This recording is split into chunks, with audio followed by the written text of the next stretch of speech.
I now cross to Miss Butler for the national anthem. Geoffrey Morton, Geoffrey Wart and Paul Finlay started school together more than 50 years ago, but they met for the first time just recently. I met Geoff Morton last week at Burstwell Race. I never met him before. It is the first day here, so it was quite good meeting those boys from all those years gone by and seeing the people in real life. It's something I never expected to do. They were part of the first Queensland School of the Air class back in 1960.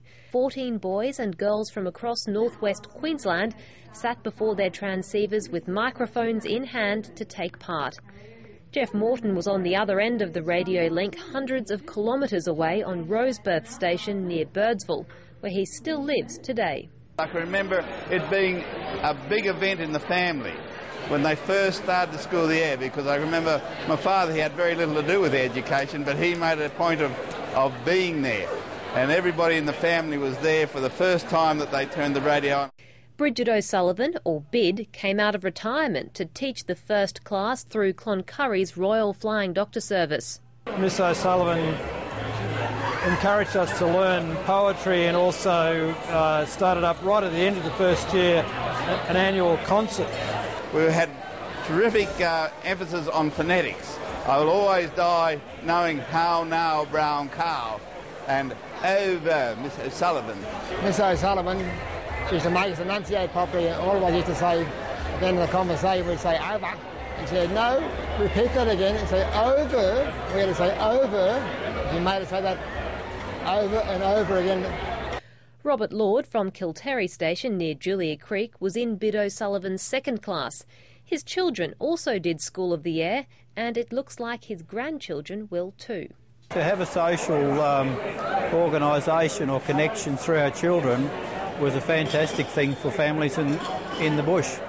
Just to talk to somebody and say, well, you know, we're having the same trouble, it just seemed to cut the problem down by about probably a quarter. In 1964, the school moved to Mount Isa. Karen Redmond joined in 1983. It's true about Disneyland, but perhaps the next sentence gives you a clue too. These men have no blood in their veins. What are they telling us?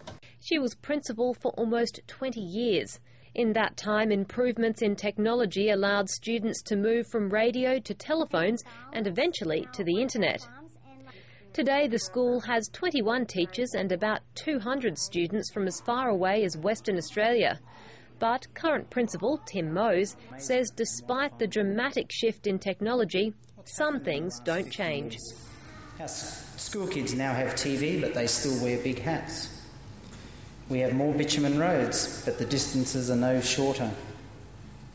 We have the internet, but our mums are still our greatest resource. Our curriculum delivery is changing, but our kids still live in isolation.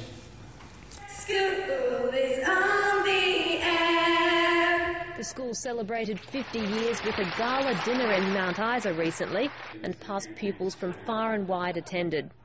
Some of them are now teaching their own children. Some of them are School of the Air teachers themselves now, and most agree it was more than just an education. Melissa Hamilton, ABC News.